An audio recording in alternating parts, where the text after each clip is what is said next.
যারা এই বিপ্লবে অংশগ্রহণ করেছিল। প্রিয় দেশবাসী,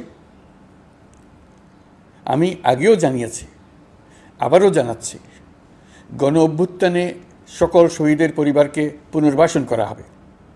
সকল আহত শিক্ষার্থী, শ্রমিক, জনতার চিকিৎসার সম্পূর্ণ ব্যয় সরকার বহন করবে।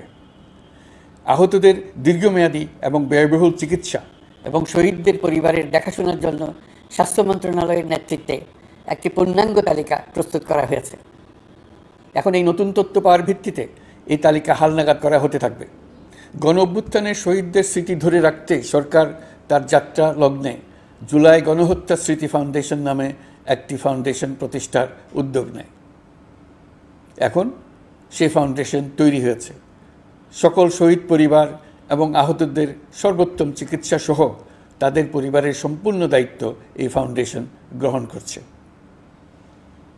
এই ফাউন্ডেশনে দান করার জন্য দেশের সকল মানুষ এবং বিদেশে অবস্থানরত বাংলাদেশিদের আমরা আহ্বান জানাচ্ছি।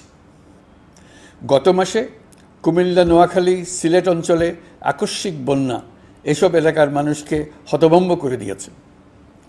এখানে বেশিরভাগ এলাকায় কোনো দিন বন্যা হয়নি। তারা বন্যা মোকাবেলা করে অভ্যস্ত নন। দেশপ্রেমিক সশস্ত্র বাহিনী তাৎক্ষণিকভাবে বন্যা আক্রান্ত সবাইকে রক্ষার জন্য এগিয়ে আসে।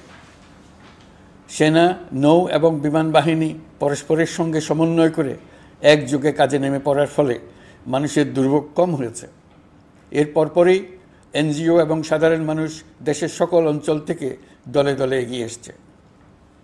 আমি বিশেষ করে দেশপ্রেমিক সেনাবাহিনীকে আবারও ধন্যবাদ জানাচ্ছি। দেশের সকল দুর্যোগকালে তারা সবসময় আন্তরিকভাবে এগিয়ে এসছে। বিশেষ করে বন্যা ও শান্তি শৃঙ্খলা রক্ষার কাজে তাদের সৈনিক এবং অফিসাররা দিনের পর দিন যেভাবে দায়িত্ব পালন করেছে তার কোনো তুলনা হয় না।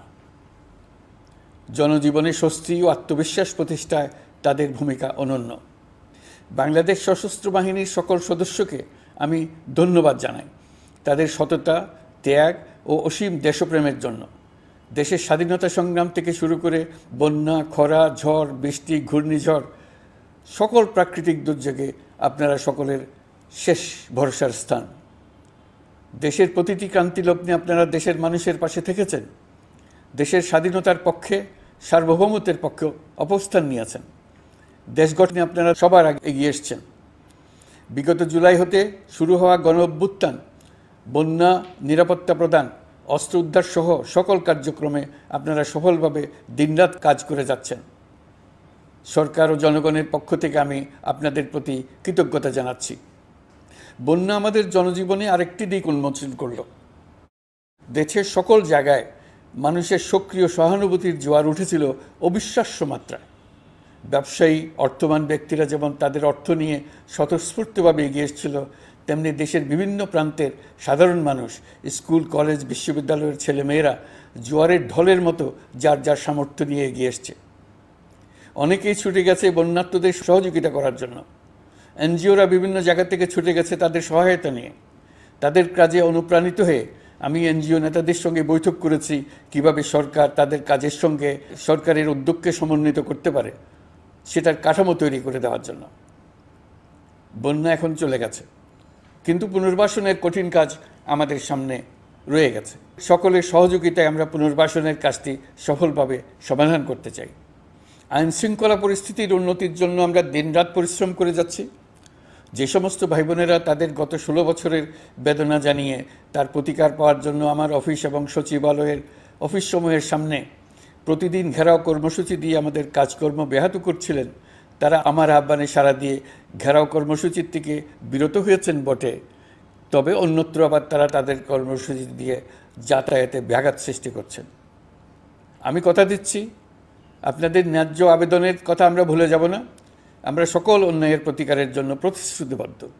আমরা আমাদের দায়িত্বকালে যথাসম্ভব সব সমস্যার সমাধানের চেষ্টা করব। আমি আবারও অনুরোধ করছি, আপনারা যাতায়াতে ব্যাঘাত সৃষ্টি থেকে বিরত থাকুন। জাতি আপনাদের প্রতি কৃতজ্ঞ থাকবে। তৈরি পোশাক, ওষুধ শিল্প, এসব এলাকায় শ্রমিক ভাই বোনেরা তাদের অভিযোগ জানানোর জন্য ক্রমাগতভাবে এই শিল্পের কার্যক্রম পরিচালনা বন্ধ রাখতে বাধ্য করছেন। এটা আমাদের অর্থনীতিতে যে নেতিবাচক প্রভাব ফেলবে সেটা মোটেই কাম্য নয়। এমনিতেই ছাত্র শ্রমিক জনতার বিপ্লবের পর যে অর্থনীতি আমরা পেয়েছি সেটা নিয়ম নীতিবিহীন দ্রুত ক্ষীয়মান একটা অর্থনীতি। প্রাতিষ্ঠানিক কাঠামো প্রায় ধ্বংসপ্রাপ্ত। বৈদেশিক মুদ্রার রিজার্ভ তলানিতে গিয়ে ঠেকেছে। আমরা এই অর্থনীতিতে প্রাণ সঞ্চারের চেষ্টা করছি, আমাদের উদ্যোগে সাড়াও পাচ্ছি। ঠিক এই সময়ে আমাদের শিল্প কারখানাগুলো বন্ধ হয়ে যাক, অকার্যকর হয়ে যাক, এটা আমাদের অর্থনীতিতে বিরাট আঘাত পড়বে। সেটা কিছুতেই আমাদের কাম্য হতে পারে না। শ্রমিক ভাই বোনদের অনেক দুঃখ আছে, কিন্তু সেই দুঃখ প্রকাশ করতে গিয়ে আপনাদের মূল জীবিকা বন্ধ হওয়ার উপক্রম হলে সেটা ঠিক হবে না। দেশের অর্থনীতি ধ্বংসপ্রাপ্ত হলে সেটা ঠিক হবে না।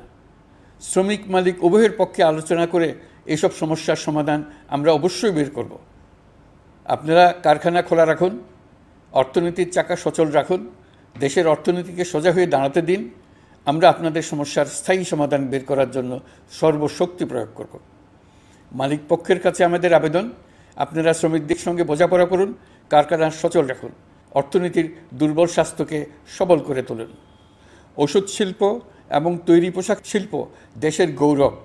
এর মাধ্যমে আমাদের শ্রমিক ভাই বোনেরা তাদের কর্মকুশলতা বিশ্বকে মুগ্ধ করেছে। এর সাফল্য এখন থমকে আছে। আমরা এই দুই শিল্পকে তাদের সম্ভাব্য শীর্ষে নিয়ে যেতে চাই। দুর্বল করার তো প্রশ্নই ওঠে না। এই দুই শিল্পের কোথায় কোথায় বাধা আছে, সমস্যা আছে, সেগুলো চিহ্নিত করে তাকে বাধামুক্ত করতে চাই। আমরা বিদেশি ক্রেতাদের একত্রিত করে তাদের সহযোগিতা চাইব, যেন বাংলাদেশের এই শিল্প দুটি বিশ্বের অন্যান্য দেশের চাইতে বেশি আস্থাযোগ্য হয়ে গড়ে উঠতে পারে। সব কিছুই সম্ভব যদি আমরা শ্রমিক মালিক সম্পর্কটা একটা নির্ভরযোগ্য, আনন্দদায়ক করে গড়ে তুলতে পারি। আমাদের সরকারের প্রথম মাস কাটল, দ্বিতীয় মাস থেকে আমরা নতুন বাংলাদেশ গড়ার ভিত্তি হিসেবে নতুন শ্রমিক মালিক সম্পর্কের সূচনা করতে চাই। এটা দেশের সবার কাম্য। দেশের নতুন প্রজন্ম নির্ভয়ে যেন তাদের ভবিষ্যৎ নিয়ে এগিয়ে যেতে পারে, আমরা সেই লক্ষ্যে কাজ করছি। আমাদের দায়িত্ব অনেক। ন্যায়ভিত্তিক একটা সমাজ গড়ে তোলার জন্য একসাথে অনেকগুলো কাজ আমাদের হাত দিতে হবে। 1 জুলাই থেকে 5 আগস্ট পর্যন্ত ছাত্র জনতার গণ আন্দোলনকে দমন করতে যেসব ফৌজদারি মামলা দায়ের করা হয়েছিল, এর মধ্যে হত্যা মামলা ছাড়া বাকি প্রায় সকল মামলা প্রত্যাহার করা হয়েছে। এইসব মামলায় গ্রেফতারকৃত সকলে মুক্তি পেয়েছে। দায়িত্ব গ্রহণের শুরুতেই অন্তর্বর্তীকালীন সরকার বিচার বিভাগের বড় সংস্কারের কাজে হাত দিয়েছে। যোগ্যতম ব্যক্তিকে প্রধান বিচারপতি নিয়োগ দেওয়াতে মানুষের মনে নতুন আশার সঞ্চার হয়েছে। আপিল বিভাগের বিচারপতি নিয়োগ, অ্যাটর্নি জেনারেল নিয়োগ এবং অন্যান্য নিয়োগগুলি অতি গুরুত্বপূর্ণ নিয়োগ, যেগুলো সবকটাই সম্পন্ন হয়েছে। সন্ত্রাস দমন আইন ও ডিজিটাল সাইবার নিরাপত্তা আইনে দায়েরকৃত মিথ্যা হয়রানিমূলক মামলাগুলো প্রত্যাহার করা হচ্ছে।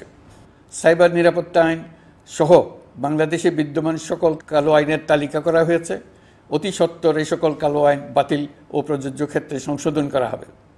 সাংবাদিক সাগর রনি হত্যাকাণ্ড সহ বহুল আলোচিত 5টি হত্যাকাণ্ডের তদন্ত ও বিচার অগ্রাধিকার ভিত্তিতে ও দ্রুততম সময়ে নিষ্পত্তির জন্য সহায়তা প্রদান করা হচ্ছে। সম্প্রতি আমরা বলপূর্বক গুম থেকে সকল ব্যক্তির সুরক্ষার জন্য আন্তর্জাতিক কনভেনশনের সনদে স্বাক্ষর করেছি। ফলে স্বৈরাচার দ্বারা প্রতিষ্ঠিত গুম সংস্কৃতির সমাপ্তি ঘটানোর জন্য আন্তর্জাতিকভাবে আমরা প্রতিজ্ঞাবদ্ধ হলাম। এছাড়া আমরা ফেসিবাদ শাসনের 15 বছরে গুমের প্রতিটি ঘটনা তদন্ত করার জন্য পৃথক একটা কমিশন গঠন করছি।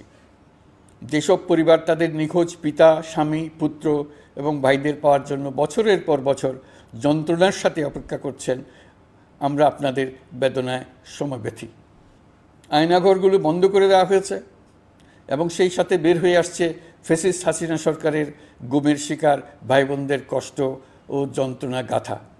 আমাদের তরুণ প্রজন্মের ভবিষ্যৎ যেন উজ্জ্বল হয়, সেটা নিশ্চিত করতে শিক্ষা ব্যবস্থার দিকে আমাদের পূর্ণ নজর রয়েছে। ইতিমধ্যে প্রথম শ্রেণী থেকে দ্বাদশ শ্রেণী পর্যন্ত বর্তমানের ত্রুটিপূর্ণ শিক্ষাক্রম পরিবর্তন করা হয়েছে। বই সংশোধন ও পরিমার্জনের কাজ শেষ পর্যায়ে আছে। এই সংস্কারের কাজ অব্যাহত থাকবে। বিশ্ববিদ্যালয়সমূহের উচ্চ প্রশাসনিক পদগুলো পূরণ করে শিক্ষা কার্যক্রম স্বাভাবিক করার কাজ দ্রুত গতিতে এগিয়ে চলেছে। বেসরকারি শিক্ষা প্রতিষ্ঠানগুলোর পরিচালনা বোর্ডে দখলদারিত্বের রাজনীতি বন্ধ করার ব্যবস্থাও নেওয়া হয়েছে। আপনারা নিশ্চয় লক্ষ্য করেছেন আমাদের প্রথম মাসে দেশের প্রায় সকল বিশ্ববিদ্যালয়ের উপাচার্য এবং উপাচার্য মহোদয়গণ পদত্যাগ করেছেন। উচ্চশিক্ষার ক্ষেত্রে এটা বিরাট শূন্যতার সৃষ্টি করেছে। প্রথম মাসে আমরা ক্রমাগতভাবে প্রতিটি বিশ্ববিদ্যালয়ে সবার কাছে গ্রহণযোগ্য এমন উপাচার্য এবং উপাচার্য নিয়োগ দেওয়ার কাজ শুরু করেছে। এর ফলে সকল সরকারি এবং বেসরকারি বিশ্ববিদ্যালয়গুলোতে নতুন উদ্যমে কাজ শুরু করার পরিবেশ সৃষ্টি হয়েছে।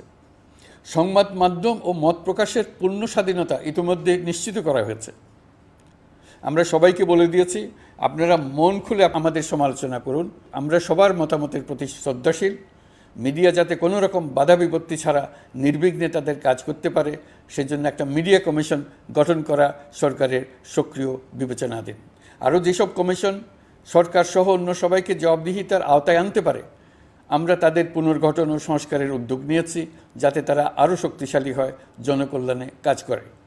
দায়িত্ব গ্রহণের পর বিভিন্ন দেশের সরকার প্রধান টেলিফোনে এবং শুভেচ্ছা বার্তা পাঠিয়ে আমাকে অভিনন্দন জানিয়েছেন।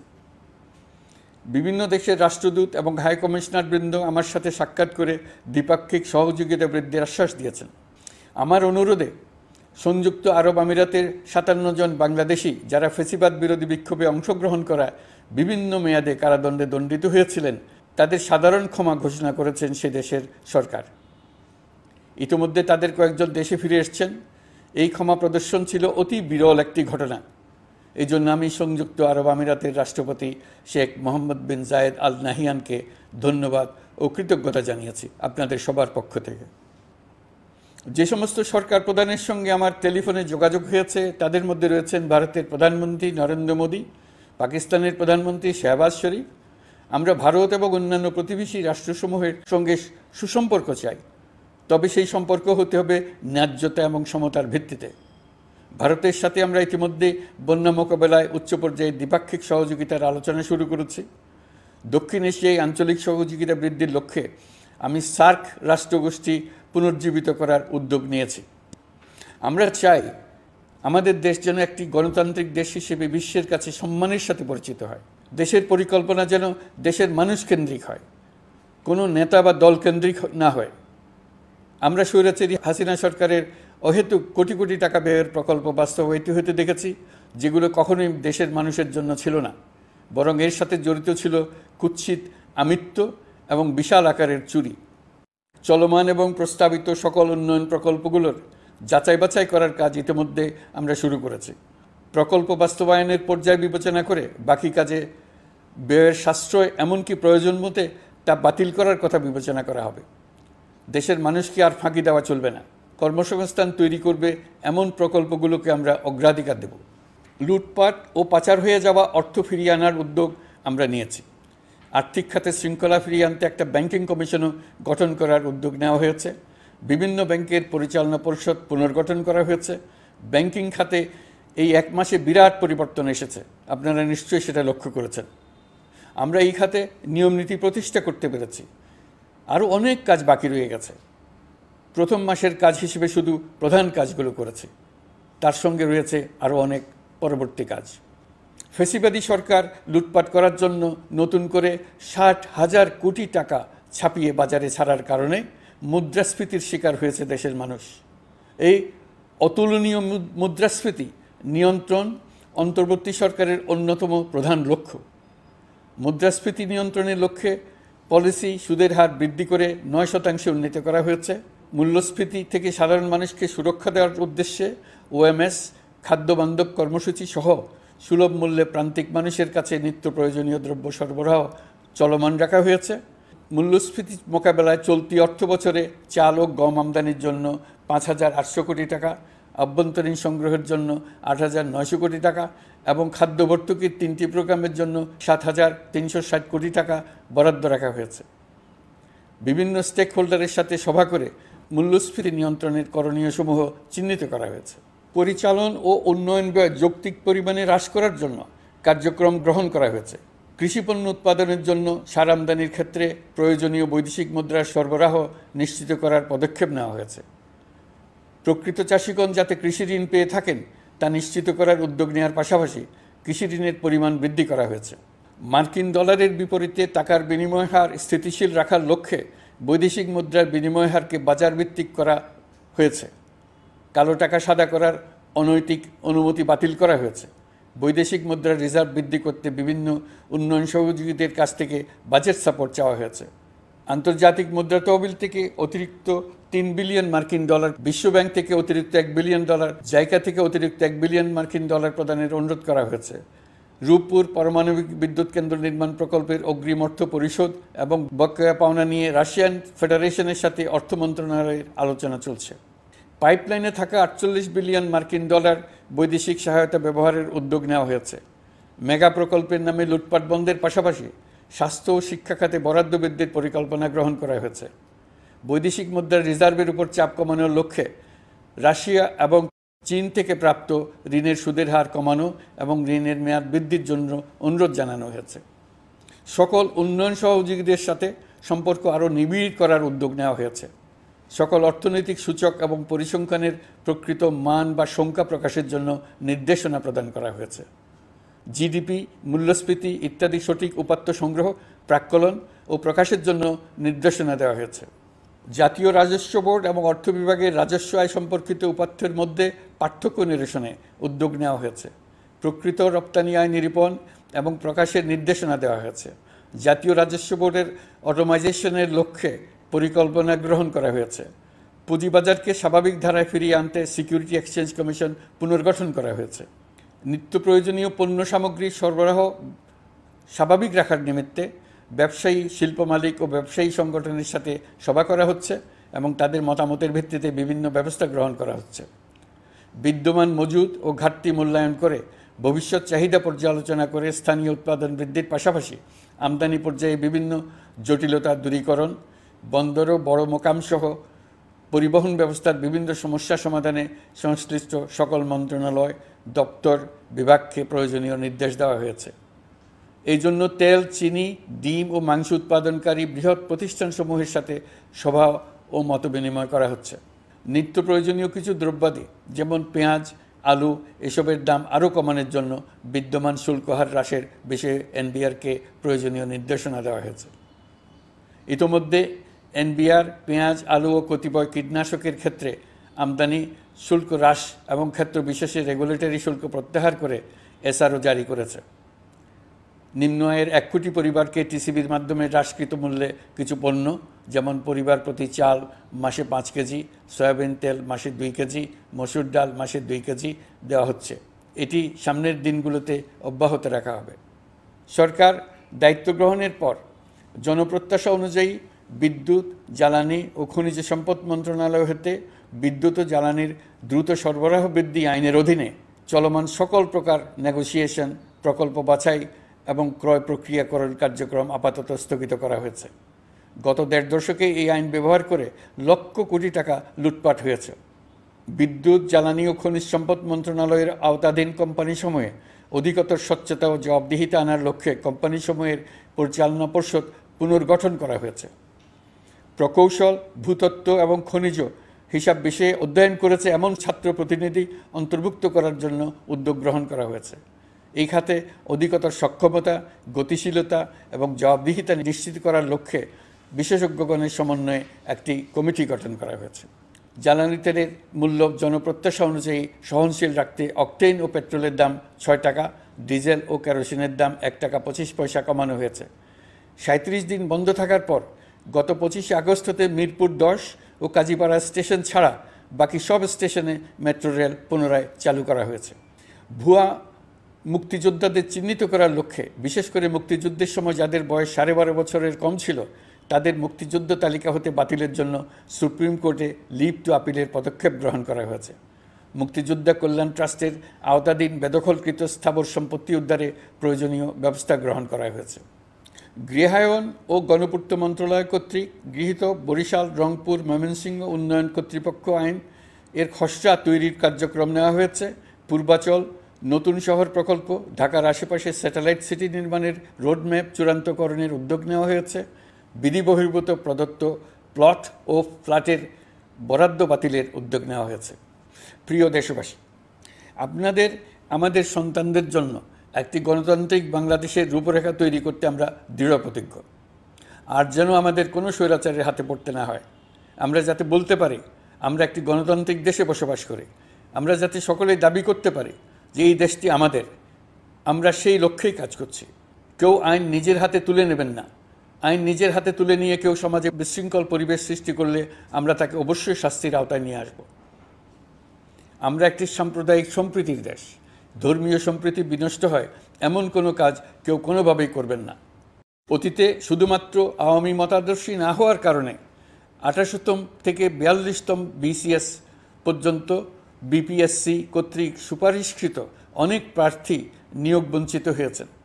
8ই আগস্ট পরবর্তী সময়ে এর মধ্যে এদের 259 জনকে নিয়োগ দেওয়া হয়েছে। মাঠ প্রশাসনকে জনবান্ধব এবং দুর্নীতিমুক্ত জবাবদিহিমূলকভাবে গড়ে তোলার জন্য সব ধরনের উদ্যোগ নেওয়া হয়েছে। সরকারি কর্মচারীদের বাধ্যতামূলকভাবে সম্পদ বিবরণী দাখিলের নির্দেশ দেওয়া হয়েছে এবং এটা প্রতি বছর তাদেরকে করতে হবে। ধ্বংস হয়ে পড়া একটা জনপ্রশাসনকে নিয়ে যাত্রা শুরু করেছি। মন্ত্রণালয়গুলোর উচ্চতম পদে যারা নিয়োজিত ছিলেন তারা অনেকে দায়িত্ব ছেড়ে চলে গেছেন, কিংবা পদে থাকলেও সহকর্মীদের চাপের মুখে কাজ করতে পারছিলেন না, বাধ্য হয়ে পদত্যাগ করেছেন। আর যারা 16 বছরের স্বৈরাচারী শাসনের আমলে পদত্যাগে বাধ্য হয়েছিলেন কিংবা দায়িত্ববিহীন অবস্থায় একই পদে থেকে বাধ্য হয়েছেন, তাদের সবার কথা বিবেচনা নিয়ে জনপ্রশাসনকে নতুন করে দাঁড় করানোই ছিল আমাদের প্রথম মাসে কঠিনতম সময়। আবার সকল সমস্যার সমাধান করে একটি নতুন জনপ্রশাসন কাঠামো দাঁড় করাতে পেরেছি, এটাই আমাদের প্রথম মাসের সবচাইতে বড় অর্জন। আমার বিশ্বাস এই জনপ্রশাসন জনগণের ইচ্ছা পূরণে সর্বোচ্চ অবদান রাখতে পারবে। অতি স্বল্প জনবল নিয়ে দাপ্তরিক কার্যক্রম শুরু করা হলেও প্রথম দিকে বিভিন্ন মন্ত্রণালয় ও বিভাগ থেকে পাঠানো বিবিধ প্রস্তাব দ্রুত গতিতে এবং আইনগত সমস্ত বাধ্যবাধকতা মেনে সিদ্ধান্ত নেওয়া হয়েছে। গত এক মাসে বিভিন্ন মন্ত্রণালয় ও বিভাগ 198টি অতি গুরুত্বপূর্ণ বিষয়ে সিদ্ধান্ত নিয়েছে। জনপ্রশাসনের 135 জন অতিরিক্ত সচিব, 227 জন যুগ্ম সচিব এবং 120 জন উপসচিবকে পদোন্নতি প্রদান করা হয়েছে। 59টি জেলা প্রশাসককে প্রত্যাহার করা হয়েছে এবং নতুন 59 জন জেলা প্রশাসককে নিয়োগ দেওয়া হয়েছে। 67 জন কর্মকর্তার চুক্তিভিত্তিক নিয়োগ বাতিল করা হয়েছে। 10 জন যুগ্ম সচিব, 8 জন অতিরিক্ত সচিব, 6 জন সচিবকে ওএসডি করা হয়েছে। বাংলাদেশ পুলিশের 80 জন ডিআইজি, 30 জন পুলিশ সুপার সহ 110 জনকে পদোন্নতি প্রদান করা হয়েছে। 1 জন ডিআইজি, 1 জন এডিশনাল ডিআইজি, 4 জন পুলিশ সুপারকে চাকরিতে পুনর্বহাল করা হয়েছে। আইজিপি সহ 10 জন অতিরিক্ত আইজি, 88 জন ডিআইজি, 21 জন এডিশনাল ডিআইজি, 177 জন পুলিশ সুপার সহ মোট 297 জন কর্মকর্তাকে বদলি করা হয়েছে। ছাত্র শ্রমিক জনতার বিপ্লবের মূল লক্ষ্য ছিল গণভবন। এটা ছিল স্বৈরাচারের কেন্দ্রবিন্দু। এই সরকার বিপ্লবের প্রতি সম্মান দেখিয়ে গণভবনকে বিপ্লবের জাদুঘর হিসেবে ঘোষণা দিয়েছে। ছাত্র জনতার ক্ষোভকে স্থায়ীভাবে তুলে ধরার জন্য গণভবনের আর কোনো সংস্কার করা হবে না। ছাত্র জনতার ক্ষোভের মুখে তা যে অবস্থায় দাঁড়িয়েছিল সেই অবস্থায় তাকে রাখা হবে। যেসব মূল্যবান সামগ্রী জনতা নিয়ে গিয়েছিল সেগুলো অনেক ফেরত দিয়ে গেছেন। যারা নিয়ে গিয়েছেন তারা নিজেরাই ফেরত দিয়ে গেছেন। তাদের আমরা দেশবাসীর পক্ষ থেকে ধন্যবাদ জানাচ্ছি। আরও কিছু জিনিস পাওয়া যায়নি। যারা নিয়ে গেছেন তাদের কাছে আমাদের অনুরোধ থাকবে তারা যেন এইসব সামগ্রী ফেরত দিয়ে যান। আমরা উল্লেখ করব এইসব বিক্ষুব্ধ জনতা নিয়ে গিয়েছিল, কিন্তু বিজয়ের পর তারা আবার জাদুঘরের প্রতি সম্মান দেখিয়ে এগুলো ফেরত দিয়ে গিয়েছেন। আমরা নতুন বাংলাদেশকে একটা পরিবেশ বান্ধব এবং জীববৈচিত্র্যময় দেশ হিসেবে গড়ে তোলার উদ্যোগ নিয়েছি। এটি তরুণদের আকাঙ্ক্ষা, আমাদের সবারই আকাঙ্ক্ষা। সেই লক্ষ্যে আমি প্রথমেই একটি ক্ষুদ্র পদক্ষেপ নিয়েছি। আমার বাসভবন এবং সমগ্র সচিবালয়ে প্লাস্টিকের পানির বোতল ব্যবহার নিষিদ্ধ করেছে। ইতিমধ্যে সুপার শপগুলোতে পলিথিনের শপিং ব্যাগ ব্যবহার বন্ধ করার উদ্যোগ নেওয়া হয়েছে। গত কয়েক দশকে যে পরিমাণ নদী দূষণ হয়েছে আমরা তা বন্ধ করার উদ্যোগ নিয়েছি। আমরা সংস্কার চাই।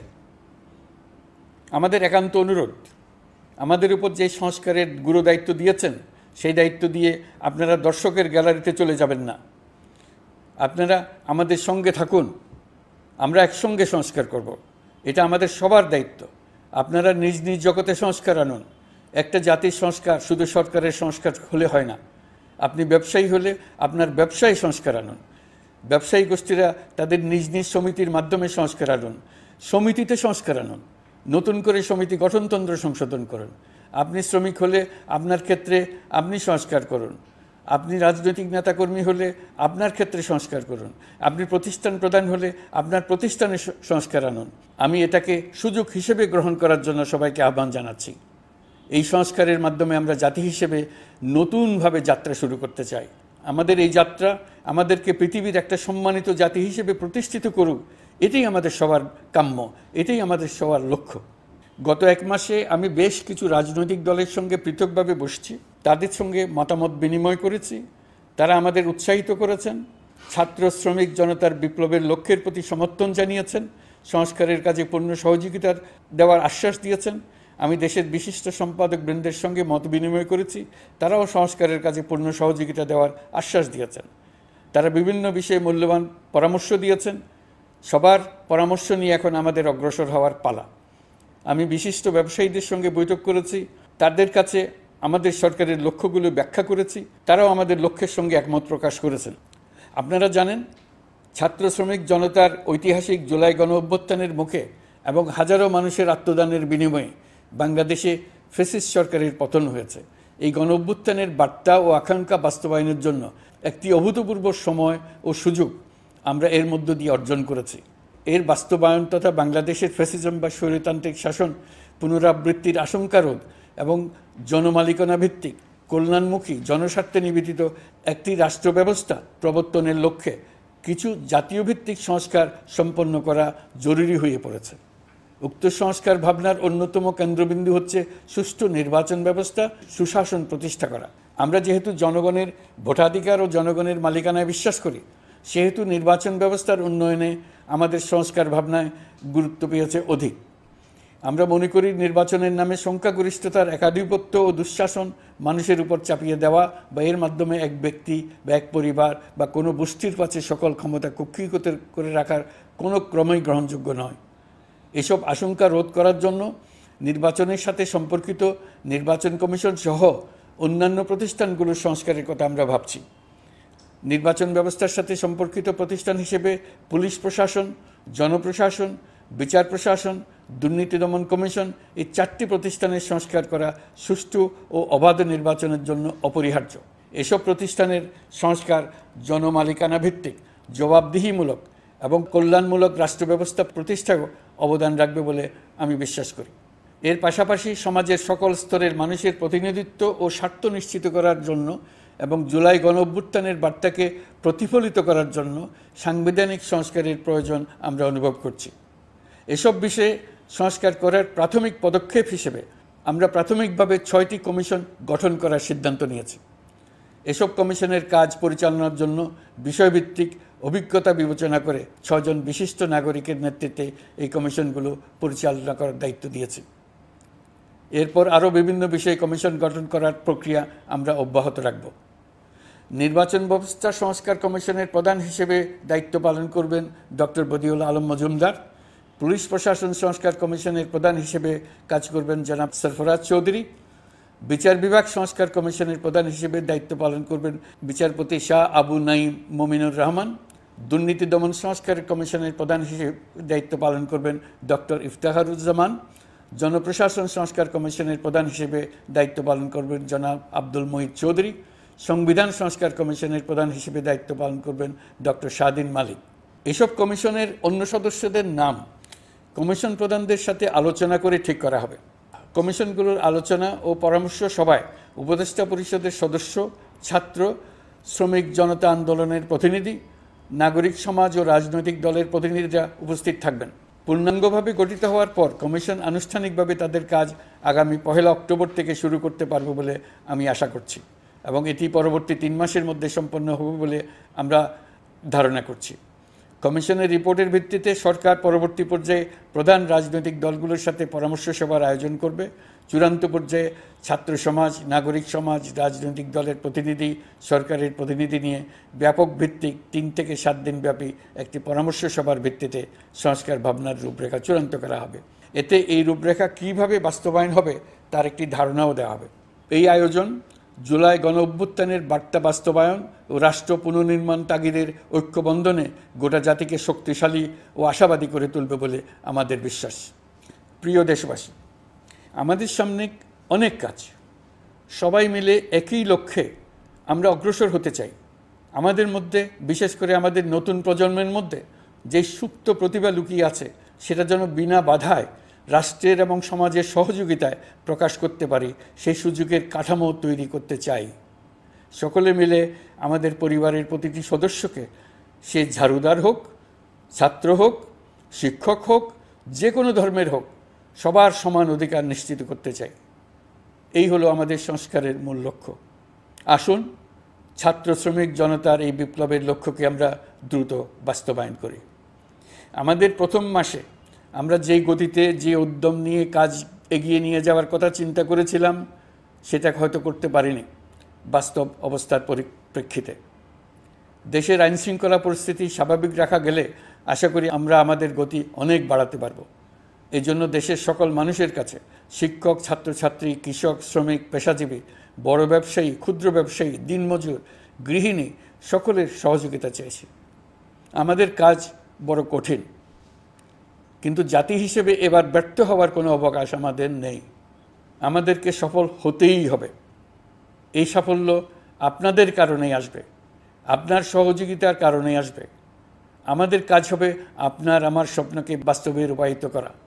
এখন আমরা আমাদের দ্বিতীয় মাস শুরু করছি। আমাদের দ্বিতীয় মাসে যেন আপনাদের মনে দৃঢ় আস্থা সৃষ্টি করতে পারি, সেই চেষ্টা করে যাব। ধৈর্য ধরুন, এই কথাটি আমি মোটেই আপনাদের বলবো না। আমরা সবাই অধৈর্য হয়ে পড়েছি। এত সব কাজ কখন যে শেষ হবে এটা চিন্তা করে আমরা অধৈর্য হব, কেন হব না? কিন্তু সঠিকভাবে কাজ করব, কাজে কোনো অধৈর্যের চিহ্ন রাখব না। প্রিয় দেশবাসী, দেশের শিশু, কিশোর কিশোরী, তরুণ তরুণী, ছাত্রছাত্রী, বয়স্ক, বৃদ্ধ, পুরুষ, মহিলা, সবাইকে আবারও আমার সালাম জানাচ্ছি। আসসালামু আলাইকুম। আপনাদের সবাইকে ধন্যবাদ জানাচ্ছি। মহান আল্লাহ আমাদের সকলের সহায় হন।